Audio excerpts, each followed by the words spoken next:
Welcome back to the sweatshop. In today's video, we're going to be working on this 2008 Mazda 3. What we're doing in today's video is we're going to be showing you how to drain and fill your transmission. This here on this particular Mazda and the ones that come after it is quite important. You don't want to miss this service as much as people do. Unfortunately, in my area, that's one of the #1 killers for your transmission. Generally, what happens in a transmission is you have fluid like this that collects all the dirt and all of the metal filings that come off your clutches. What happens if you don't change it is it gets saturated with those filings, and over time that starts to generate a shit ton of heat, and with that heat you usually end up either blowing your transmission, which is not the most common thing, but there is a transmission computer on the top of this particular transmission. The 2-liter, 2.3 liters that are automatic all suffer from the same thing. When you get this transmission nice and hot, the solder points on that very, very expensive computer come apart. And getting them fixed locally can be a nice challenge to find someone who's capable of doing it. So save yourself that $700+ and do this instead. Change out your transmission fluid, which is a nice, easy service, which doesn't take very long and is something you can do in the driveway to save yourself from a world of headaches. You don't want to end up in the corner crying yourself to sleep. That being said,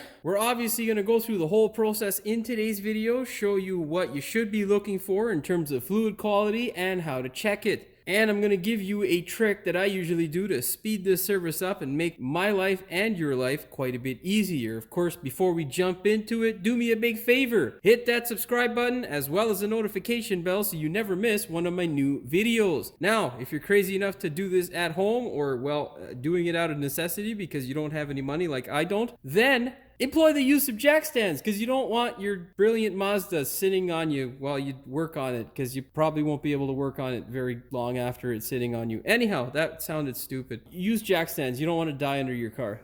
That's exactly what I'm trying to tell you. Let's put this thing up. What we are looking at is, of course, our engine bay with our hood open. You can see we have our wonderful engine. On that side there is our transmission. That red thing there, or kind of orange looking thing now, is our transmission dipstick. Now, whenever checking your transmission, you want to have the car at a level, on a level surface. On, Jimmy, on. English is my first language, I swear to God. You want to have the car on a level surface to ensure that you get a correct reading. It's also important to have it as level as possible when servicing the transmission. So try your best to keep it as level as possible when you're doing this job in the driveway. Second thing, when checking your transmission fluid, you want to have the car running at idle in park. That is the recommended procedure for most cars. I'm pretty sure that's what it is for this one. I haven't looked it up by the book, but that's how I've always done it and haven't run into any issues. What I'm going to do now is show you the quality of the fluid and what you should be looking for and how yours should look. Grab yourself a dirty rag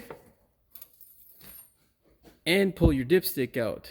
Maybe hard to see on, it is extremely hard to see on camera. You can see there that our fluid looks rather brown. It's not what you would call clean. Transmission fluid generally has a nice red tinge to it. Unfortunately, whenever doing a drain and fill, you're only going to get about 60% of the transmission fluid out of the transmission. Sometimes, depending on the transmission, it's even less. So if it's really dark, you're going to end up doing this quite a few times in order to get your fluid up to a nice red looking color. This fluid here is just dirty and by far is not the worst fluid I have seen. You don't want to wait too long. Ideally, you want to do it every 50,000. I'm not sure what the recommended mileage is for service or yearly mark, but it will state that in your owner's manual. So if it doesn't, you can go to the dealership and they can tell you, but oftentimes it's better to get the information from your owner's manual because dealers are usually just trying to sell you all kinds of crap. Nonetheless, what I recommend, because fluids have come a long way, is 3 years or 50,000 kilometers, whichever comes first. Change the fluid out. It's way cheaper than a transmission or a transmission computer. Now, to do this job, it's really simple. It ain't hard. You literally got to jack it up. One thing I forgot to tell my customer to get is a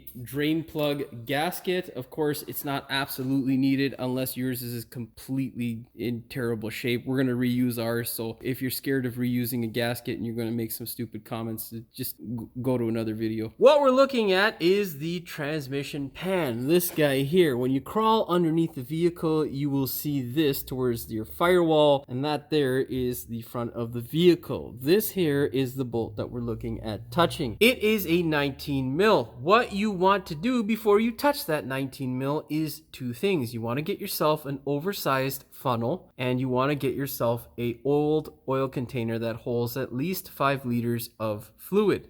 On that oil container, you want to make sure that you have a graduation that is legible, that you can read. The Castrol bottles are a pile of shit and you can't really see anything through the side, at least the ones that are made in Canada. Anyhow, as long as you can see the amount of oil that's in your bottle, that will make your life considerably easier. Why is it important? Well, you take away a lot of the guesswork and it can save you quite a bit of time. Once you've got those two items, go ahead, get your 19 mil and crack this thing loose.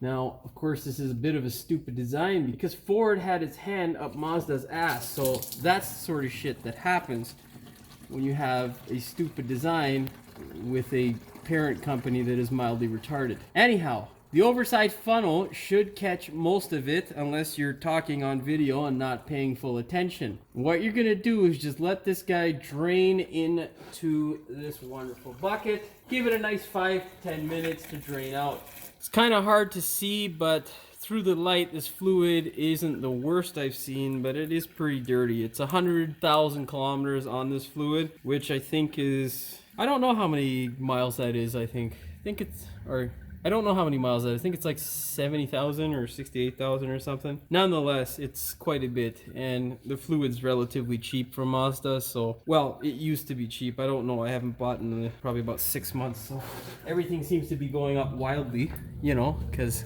yeah, well, that's a story for another day. While you're standing there waiting for this thing to drain out, don't be lazy. Grab your drain plug and just wipe off all the dirt and crud. Make sure there's no more oil or residue left. If you're going to comment why I didn't service the filter, well, you can see those rusty colored bolts that hold the pan in. This transmission operates well, and by changing the fluid, you generally do right by the transmission, and you will probably never end up with any issues, provided you continuously change the fluid when it is appropriate to do so. And now you can go ahead and service the transmission filter if you like, but I'm not going to be showing you that in this video. I don't know if there is one on this. Most times transmission filters, or what are deemed as filters, are not your traditional filters. They're wire mesh that are usually kind of like a strainer, so they can be washed out in a lot of instances, but that is dependent upon the manufacturer and a lot of other factors. So don't take my word for it. Research it for your own vehicle, because I don't want you said blah blah blah. No, I'm not a know-it-all, be-all, end-all, or gospel of cars. So yeah, you know, make sure you research your own sort of stuff.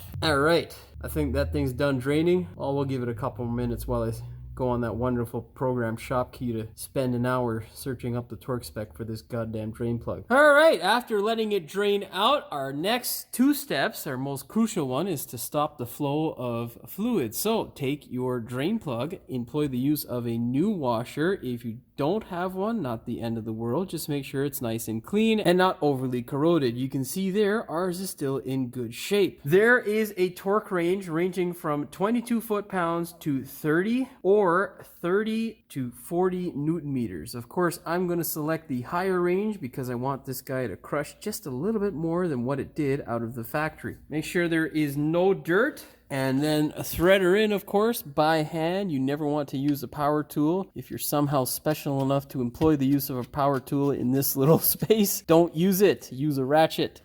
Grab your torque wrench and give her. Once we've done this step, You're going to take a dirty rag and just soak up all this nice residue because of the wonderful design that Ford and Mazda came up with. I can't believe that no one saw an issue with putting the goddamn drain plug in this position. You know, there is a bunch of space here where there is nothing to hit with the stream of fluid when you take the drain plug out, and for the life of me, I don't understand why they just didn't put it over here. But anyhow, you know, engineers make the big bucks and mechanics are, well, we're just mechanics, so what do we know, right? Once she's nice and clean, give her a nice spurt of brake clean and you are good to go. You can put this thing back down, make sure it's on level ground, and prepare to fill up the fluid. What you're going to need to do now is go ahead, grab a thin neck funnel like this, make sure it's nice and clean inside. As I show it on camera, that shit looks dirty as hell, so let's spray it with some brake clean. Oh, brake clean. Of course, if you do employ the use of brake clean, make sure you let it dry. I do have a compressor, but this is fucking stupid. I should have just blew it out.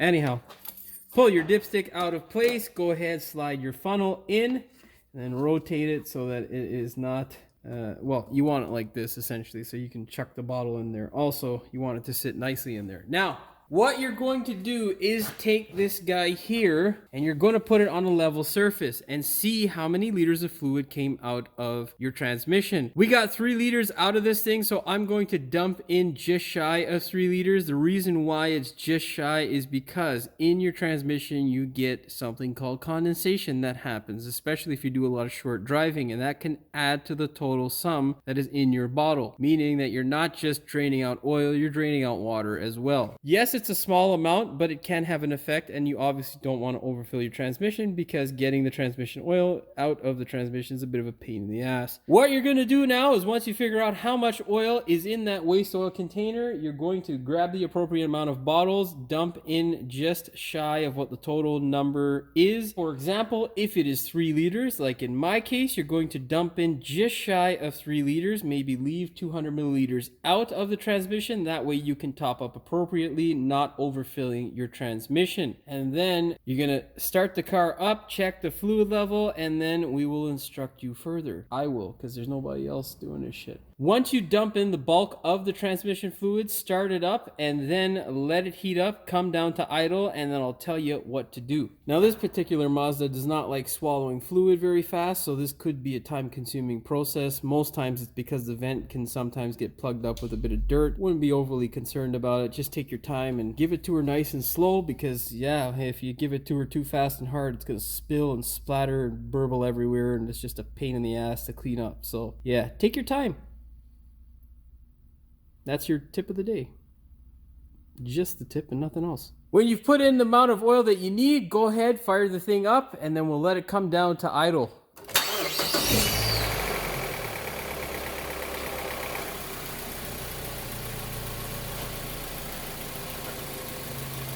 In case you're wondering, we did an oil change, that's why it sounds like that. With it in park, what you're going to do is get into the car, you're going to push the brake and put it into gear and leave it in each gear for 5 seconds. No shorter than 5 seconds, no longer than 10 seconds, it's just not needed. Go ahead and cycle through the gear range approximately 1 to 2 times, that's all that's really needed, and then check your fluid.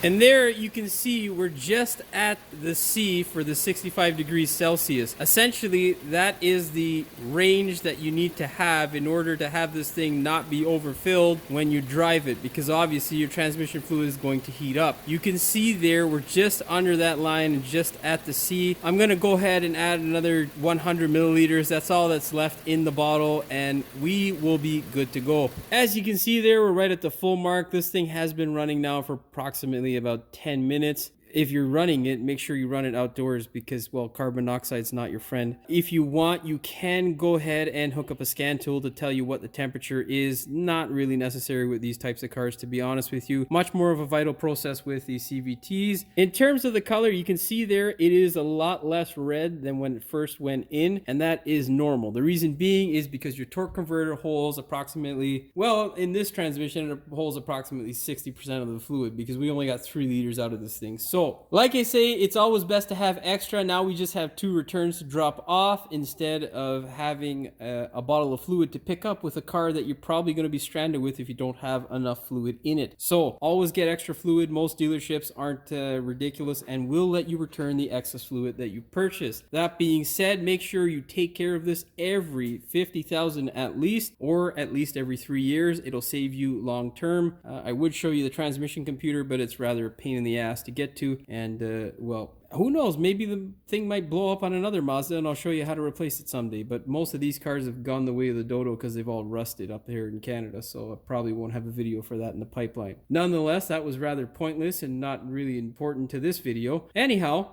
make sure you take the thing for a test drive. Make sure it shifts well, nice and smooth. If your transmission was serviced on time, you're not going to notice much of a difference, and that is a good thing. If your transmission is way overdue, it'll definitely shift smoother, and if it doesn't, well, if it's not shifting as good or way worse than when you did the change, then you're probably going to end up needing a transmission. Remember, this is not a fix-all, end-all sort of problem solver service. If your transmission has been neglected and abused, when you go to service it, it may be the end of the life of your transmission. Keep that in mind before you go ahead and service it. And don't be cheap. The Mazda fluid is really inexpensive, and well, it takes the complete guesswork out of what you're putting into your transmission. If you do put in the wrong type of fluid into your transmission, it may die a slow and horrible death. So yeah, don't try to stinge. Just get the fluid from the dealership, takes the guesswork out, and you end up with a transmission that still functions. Okay, that's enough rambling for me. Hopefully this video helped you out there, and yeah, hopefully you don't have any issues with your test drive. Once you've taken it for a test drive, make sure from time to time you inspect the fluid level, obviously check for leaks, and you are good to go. Hopefully you found the video entertaining as well as informative. If you did, please like, share, and subscribe. Don't forget to hit the notification bell so you never miss one of my new videos. And as always, thanks for watching. We will see you in the next one. You don't want to miss this service. Shut up, hoist. You want to have the car at a level, on a level service. On, Jimmy, on. English is my first language, I swear to God. Fuck is a cloth, son of a bitch. Grab yourself a dirty rag. I don't want to be on camera. You're going to fucking see me like that. Son of a bitch. It is a 19 mil. Sorry for the shit box in the background. Now, whatever the number is, I'll do that later on. Fuck that shit. Ford has, because Ford had its at. Now, there is a variance in torque. There is a spectrum from, what the fuck am I saying spectrum? Well, spectrum would work, but it sounds weird. There is not a... No, there is a set value. Yes, that's the fucking word. Thank you so much, Andrew. Spectrum works. Yeah, but spectrum just sounds weird. They're gonna be like, oh, this guy sounds like a scientist fucking guy. Know about scientists, but whatever. I do have a compressor, but this is fucking stupid. I should have just blew it out. Anyhow, we got 3 liters out of this thing, so I'm gonna dump just shy of 3 liters in. Yes, it's minute.